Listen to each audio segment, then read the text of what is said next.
Mas em termos de mercado, em termos de impacto, até de impacto, o que esta janela tem um pouco de impacto na Europa, de abrir ainda mais as portas do Flamengo para jogadores europeus que vendo virem este tipo de jogadores para aqui. Flamengo in Qatar with the Club World Cup, and the fan base was already incredible. Saudações RN, pessoal. O Boto vai falar neste vídeo sobre as contratações que demoraram a chegar e sobre a polêmica que envolveu o nome do Pedro. Espero que vocês curtam, se inscrevam, deixa o like. Beleza, e tamo junto e vamos pro vídeo. Eu quase ia esquecendo, o Van Dijk também fez uma grande afirmação em relação ao Brasil e ao Flamengo. Então fique até o final para você entender do que se trata e o que aconteceu, beleza? Entrando agora que você comentou da janela, Boto, queria que você falasse um pouco de como foi, porque assim, a impressão que deu é que ela começou turbulenta e depois foi se pacificando durante o tempo, conforme chegaram os jogadores mais para frente, né? E eu acho que talvez isso até tenha tido um pouco a ver com a negociação do Carrascal, que foi muito enrolada, né, por conta dos russos e tal. Mas conta um pouco como é que se operou e como é que você viu esse período aí de Não, ainda bem que perguntas isso, porque é algo onde a emoção tem uma influência na gestão do clube, ou aparentemente para fora. A janela abre no dia 10 de julho, sim, e as pessoas queriam os jogadores todos aqui, não é? Nós acabámos por trazer o último jogador, eu acho que não tenho bem ciente, mas acho que o último jogador foi apresentado no princípio de agosto ou no final de julho. Mais nenhum clube tinha feito contratações aqui no Brasil. Há clubes a fazerem contratações no último dia de mercado ou na última semana de mercado, e parecia que tinha acabado o mundo porque não estavam aqui os jogadores no dia 10, quando abria a janela. E isso, por exemplo, é algo que na Europa não existe. Todas as pessoas sabem que não é no primeiro dia de mercado ou na primeira semana de mercado que estão os jogadores todos para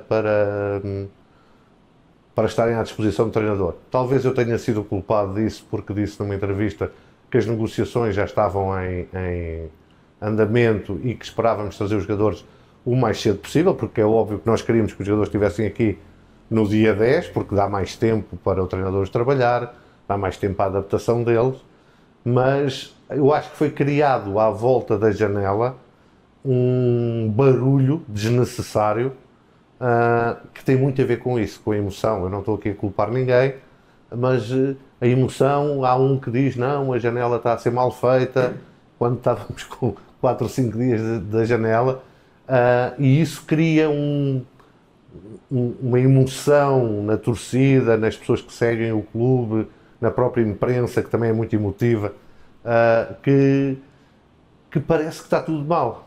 Não é? E depois, de repente, nós trazemos os jogadores, na altura que foi possível trazê-los, porque aquilo que nós não queremos é que os jogadores custem mais do que aquilo que deviam custar. Queremos trazer os jogadores que temos em mente e não trazer jogadores só para contentar a imprensa e a torcida.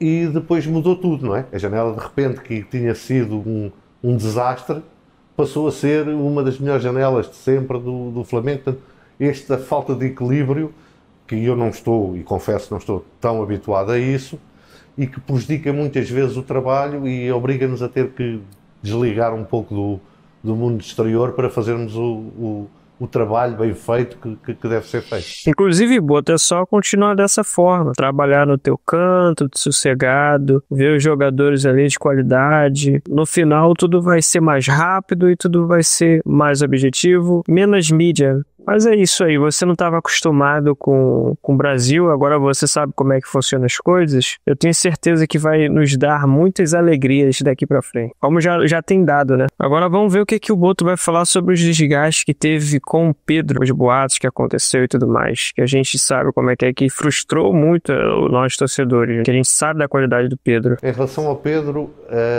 o mais importante é que tudo aquilo que se falou e que foi dito e que foi público sobre o Pedro resultou num Pedro diferente, num Pedro que neste momento ajuda e muito o Flamengo e que se ajuda a ele próprio na sua valorização como jogador. Tudo o resto são coisas normais que acontecem dentro de clubes. Nunca houve uma intenção de vender. Era uma altura em que o Pedro não estava a ser utilizado, mas não havia uma intenção de vender por nenhum valor que não fosse aquele que nós sabíamos que o Pedro tem. Só que o Pedro está a jogar hoje. E é isso que é importante, isso é que é importante ressalvar, que tudo foi feito para que o Pedro atingisse Ele falou porque o Pedro hoje está jogando, ou seja, o Pedro hoje ele está exercendo um bom futebol, digamos assim. Por isso que o Pedro não foi vendido, mas isso foi cogitado sim, porque ele fala que em relação ao valor, em nenhum valor, mas depois, a não ser que o valor seja o valor ideal pelo que o Pedro vale. Ou seja, foi cogitado, pô. Ridículo. A performance que ele é capaz de atingir e aquela que ele entrega hoje à equipa e que nós estamos muito satisfeitos com essa entrega. Tanto é que, na verdade, houve uma proposta quase no final da janela para a venda do Pedro na casa dos 18 milhões de euros, de dólares, digo, e que nós recusámos. Eu ia te fazer exatamente essa pergunta. Foi do clube árabe, né? Sim, o clube do Qatar. O clube do Qatar, Uhum. Aqui nesse trecho ele fala em relação ao Saul, né? Se o Saul teve algum contato com o Felipe Luiz para vir para o Flamengo ou se ele foi o contato direto com o Boto. Aí ele falou que o Saul tinha desmentido, que não foi isso, que ele não tinha falado com o Felipe Luiz. E aí o Boto fala que o Saul já disse que não, né? Que foi diretamente com ele, ou seja... Fechado e já pronto para vir para o Brasil e não para o Clube Bom Dia. E o Felipe, imagino como ex-companheiro dele de time, tenha tido alguma participação, pelo menos. O Saúl já disse que não. Portanto, não sou eu que vou desmentir o Saúl. É verdade que o Felipe, a única coisa que teve foi de realmente reconhecer a qualidade do jogador, até porque o conhece bem. Mas não teve nenhuma interferência no sentido que o Samuel sim falou com ele também, mas que o Saúl nem sequer conversou com ele, nem... Quando você chegou, né, você falou que para essa janela agora já seria uma janela mais com a cara do seu trabalho, né? Uhum. E nesse período pré-janela você conseguiu... Só para contemplar, né, que muita gente, muito torcedor também, e isso daí eu vou falar aqui, vou dar uma alfinetada, mas muita gente falou mal, que falou que isso aí foi contratação do Felipe Luiz, porque o Felipe Luiz falou, e até pessoas do comentário esportivo aí, tirando o crédito do Boto, né? Então aí a gente já tá vendo que não foi bem assim, realmente foi o Boto que fez as contratações, foi ele que conversou, ele que trocou a ideia e conseguiu trazer os caras pra cá, né? A não ser o Samuel Lino, como eu bem disse. Conseguiu trazer pessoas de sua confiança. Você está satisfeito com a janela que você fez? Não.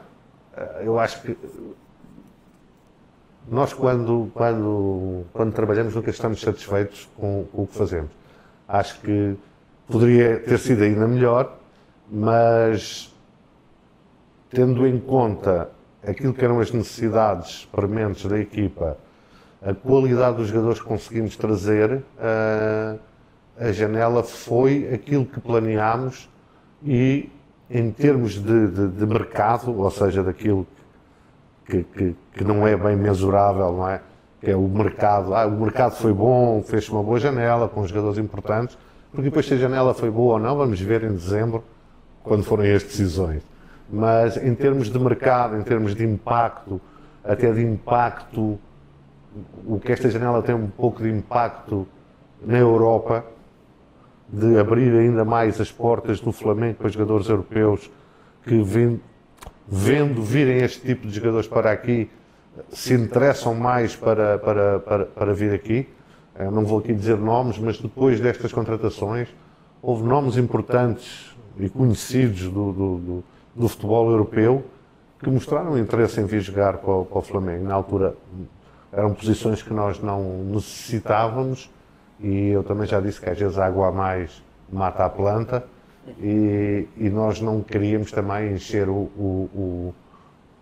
tornar uma coisa que deve ser para melhorar a equipa numa coisa que depois iria prejudicar a equipa.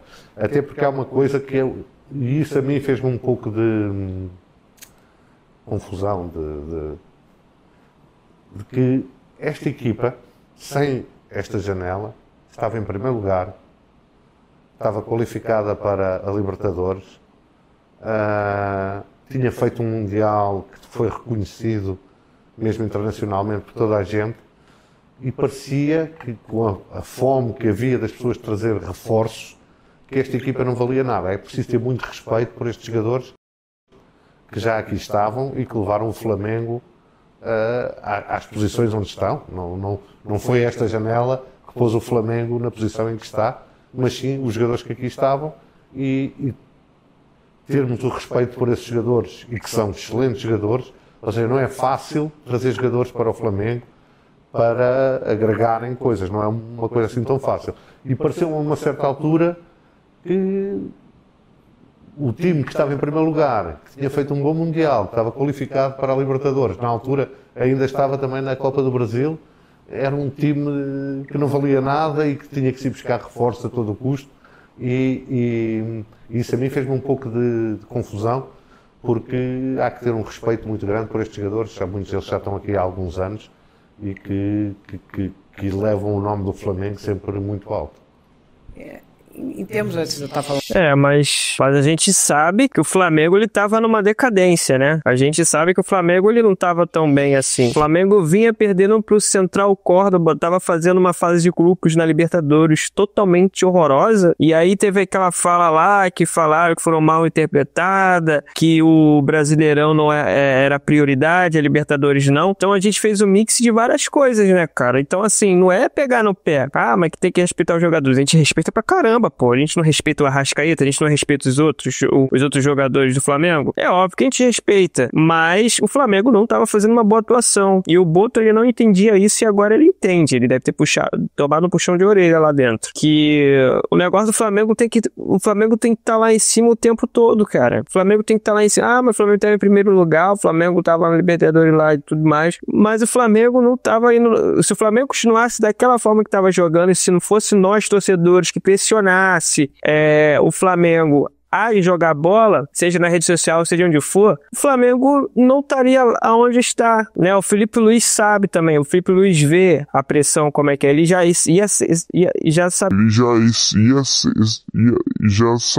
sabia disso, ele segurou muito bem essa pressão, por isso que ele está até hoje no Flamengo. E além de ele ser muito inteligente. Eu vou te perguntar uma coisa, sempre quando você chegou, Boto, era essa coisa de mudança de perfil de contratação e que ia mudar muito o scout do Flamengo, foi uma coisa muito falada, digamos assim. Hoje você acha que já conseguiu fazer essa modificação no scout do jeito que você queria? Porque o que a gente observou nessa janela do meio do ano, você trouxe jogadores muito bons e tal, e algumas oportunidades que você achou, mas a gente não viu assim, um jogador surpreendente. Quando teve, até ele acabou causando uma reação muito ruim da torcida, que foi o Mickey Johnston, né? Não sei, você já está implantado isso que você queria? Não, em termos de trabalho, de metodologia de trabalho, está. Em termos, lá está, da cultura, da própria torcida, da própria, se calhar, diretoria, perceber que não se tem que trazer só nomes, mas perfis que sirvam a equipa, e o caso do Mickey era um dos jogadores que nós sabíamos, e aprovado também pelo treinador, que vinha ajudar a equipa em coisas que nós precisávamos. Ele não era um avançado centro, como muita gente escrevia, ele era um ponta, e a vinda dele não teria nada a ver com a não vinda do Samuel Lino, viriam sempre os dois. Mas aí está uma das coisas que é diferente na Europa, não é? Porque, por exemplo, o Sporting de Lisboa este ano vendeu o Gyökeres por 70 milhões de euros. Não, se eu quisesse trazer o Gyökeres, acho que ninguém diria nada, não é? Se eu quisesse trazer aqui para o Flamengo, mas quando o Sporting o levou ou seja, quando o Sporting o comprou e pagou 20 milhões de euros por ele, comprou de um clube da segunda liga inglesa. Eu acho que isso aqui era impossível, pela reação que eu vi. Um jogador que custava 5 milhões, é impossível. E aí nós também temos que ser inteligentes e adaptar-nos àquilo que são as diferenças culturais e das próprias torcidas, e sermos inteligentes e adaptar um pouco a isso, não é? Tem uma diferença no jogador que foi falado pelo Flamengo nessa janela, que é aquele da Lazio. Agora, já pensou se esse jogador a qual o José Boto falou, esses jogadores, na verdade, europeus, que queriam e se interessaram em jogar no Flamengo, será que não poderia ser o Van Dijk? Brasil, Flamengo, vai ver nesse vídeo aí que ele vai falar, mas já pensou, se é ele, e ele é numa posição que a gente não precisa, né? A gente não precisa de zagueiro, a gente tá muito bem com o Léo Pereira, com o Léo Ortiz, Danilo jogando muito, então eu fico com aquela pulga atrás da orelha, né? Será que poderia ser esse jogador aí? Enfim, que tem mais, né? Mais de um. That's all anyway. You know, we play against a very good team. The last time when they came here, they beat us. Obviously, a world-class manager, in my opinion, that has a style of playing that obviously everyone knows in their team, and they follow the plan, and so they're a very difficult team to play against. We prepared well. Today we had a good tactical session. The last little things that we had to do in order to be ready for tomorrow, and now, good preparation. Tomorrow we have to be ready. After two fairly quiet transfer markets, you've been remarkable in terms of business this summer. Do you understand that people expect even more from Liverpool now? Outside world is always expecting stuff, and that's fine. I think we replaced obviously quality players that left us. It's not, I won't call them additions. They are replacements, but obviously they're quality replacements, and we are really happy that they can hopefully help us being successful this season. But the pressure at the club like Liverpool is always there. So if you can't handle the pressure at the club like Liverpool, then we have an issue. But I'm pretty confident in all of the new signings and additions to the group, replacements to the group, will be absolutely fine. A final question about your national teammate, Memphis. He's been playing in Brazil's second season. He scored twice for you now in the break. Has he shared anything about his Brazilian life? Of course, yeah, we know, we are all about it. But no, it's obviously incredible. He's the top goal scorer of Holland now. What an achievement! And I'm really proud of him. I think he's obviously putting the Brazilian league, especially in Holland, on the map. There's a lot more people watching it now, and obviously I know about all the passion of all those clubs there. We obviously faced Flamengo in the Qatar with the Club World Cup, and the fan base was already incredible. Obviously, Memphis told me about Corinthians already